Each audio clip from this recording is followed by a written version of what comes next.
Chapter की start में हम देखते हैं एमसी अपने रूम में जाते हुए कहता है, दिन भर खेलने की वजह से मैं वजह तो थक गया हूँ। जब मैं ट्रिप पर था कोयंजा को किसी न किसी चीज पर मुसीबत तो आया था, वो कहना। सिस्टम कहते हैं हाँ किसी मुसीबत तो आया था पर वो सीरियसली खुद से ही सॉल्व कर रहा। एमसी कहते हैं हाँ ठीक है, मैं वो एडमिट करता हूँ कि वो वजह तो अच्छा है, उसका उस स्किल के साथ उसको कोई एक्स्ट्रा प्लग इन का जरूरत ही नहीं है, तो क्यों सिस्टम ने मुझे फिर भी सेंड किया। सिस्टम कुछ पता नहीं वाला था। एमसी अपने रूम पे जाते हुए सिस्टम को रोक कर आपने मन कहता है, रुको कोई तो यहाँ पर है। एमसी धीरे धीरे से अंदर जाने लगता है और वहाँ पर किसी का शहर था। एमसी उसके पास में जाकर उस पर अटैक करता है। हमें पता चलता है कि वो यंजो था। हमें थोड़ा पास्ट का निकल जाता है जहाँ पर यंजो का असिस्टेंट कहता है, मैं प्रेसिडेंट वांग से बचाता कांटेक्ट में आया हूँ और मैं एक्चुअली सोचता हूँ कि वो बचाता ब्यूटीफुल है। जब आपने कंपनी को इनहेरिट किया था एट लास्ट आपके साथ तो मैडम थे पर उसने तो अपना दोनों ही पेरेंट को खो दिया था और सब कुछ अकेले आपने कंधे पर ले लिया। वो फैक्ट कि उसने अपना सारा पैसा काम पर इन्वेस्ट किया।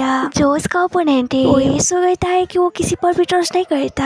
आपने उसको बचाता रिजेक्ट किया है। वो सब होने के बाद वो कैसे हर्ट फील नहीं करेगा। हमें प्रेजेंट का सीन दिखा जाता है जहाँ पर एमसी कहता है, तुम मेरे रूम पर क्या कर रही हो। एमसी का आँख थोड़ा लाल था तो यंजो आपने मन सोचता है क्या वो रोया था वो भी मेरी वजह से। यंजो एमसी को पकड़ के कहता है, मैं एक्सेप्ट करता हूँ चाहे वो इन्वेस्टमेंट हो या तुम्हारा प्यार, मैं सब कुछ एक्सेप्ट करता हूँ। एमसी उसे दूर हटते हुए कहता है, प्यार किसने कहा कि मैं तुम्हें पसंद करता हूँ। यंजो पूछता है क्या तुम मुझे पसंद नहीं करते। एमसी मना करता है तो यंजो से होकर कहता है, तुमने पहले जो सब किया था वो पास्ट का चीजें याद करने के बाद कहता है, क्या तब तुम सिर्फ मेरे साथ खेल रहे थे तो फिर तुमने मुझे क्यों अप्रोच किया। एमसी थोड़ा परेशान हो गया था, वो आज जाने लगता है। यंजो आगे बढ़ते हुए कहता है, मिस्टर टीम और कुक को परेशान। एमसी को वहाँ पर क्या हो रहा है वो कुछ भी समझ नहीं आ रहा था। यंजो उसे रोकते हुए कहता है, तो फिर ठीक है वो सब तुम ले सकती हो और मेरा सारा पैसा भी। मैं एडमिट करता हूँ कि तुम वो जीत गए, अभी मैं तुम्हें पसंद करता हूँ। और वो इतना बोल रही वो किस करने लगता है तभी सिस्टम का वार्निंग आता है कि एमसी का मिशन फेल होने वाला है। एमसी आपने मन कहता है, सिस्टम हमेशा सही प्रेडिक्ट करता है, उसका मतलब ये है कि वो सच में सब कुछ मुझे देना चाहता है और मैं उसे वो सब करने नहीं दे सकता। मेरा मिशन फेल नहीं होना चाहिए। एमसी यंजो को दूर हटाते हुए चिल्ला कर कहता है, तुम्हें वो सही इल्यूजन किस ले दिया।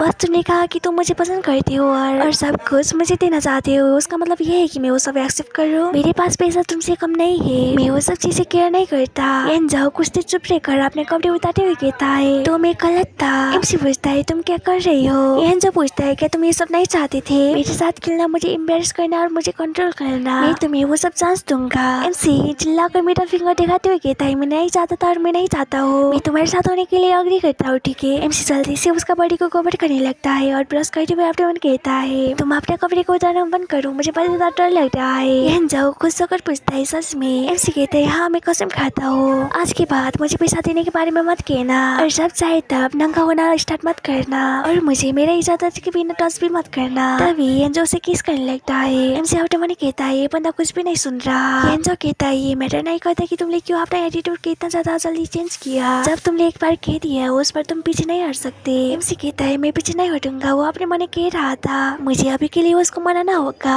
मैं जितना वो जल्दी हो सके उतना जल्दी अपने मिशन को कंप्लीट करने का कोशिश करूंगा और इस दुनिया को छोड़कर चला जाऊंगा। यंजो जाते हुए कहता है, मेरा रूम अगले दरवाजे के ठीक सामने ही है, मैं कल तुम्हारे साथ जाऊंगा घूमने के लिए। एमसी कहता है, तो भी ठीक है कल मिलते हैं। सिस्टम कहता है, होस्ट तुम बचता अमेजिंग हो, तुमने वो परेशानी को बचता अच्छे से हल किया। एमसी कहता है, तुम अपना बकवास को बंद करो और हीरोइन को कांटेक्ट करो और एक रोमांस आर्क को अरेंज करना, मुझे इस स्टोरी को ठीक जगह कर लाना होगा। हमें दूसरी जगह दिखाया जाता है कि यंजो अपना असिस्टेंट को कह रहा था, हे भाई जी तुमने कल जो चीज को मेंशन किया था उस चीज को सेंड कर दो। भाई कहता है, मुझे पता था कि आपको वो जरूरत पड़ेगा, मैं वो ऑलरेडी आपको सेंड कर चुका हूँ, आप वो एक बार रीड करने के बाद मैं ये गारंटी देता हूँ कि आप अपना सारे रोमांस प्रॉब्लम को खुद से सॉल्व कर पाएंगे। यंजो अपना फाइल को देखते हुए कहता है, ये बहुत ज्यादा ट्रबलसम है और इसी के साथ ये चैप्टर यहाँ पर खत्म होता है। मिलते हैं अगले चैप्टर में। Thanks for watching.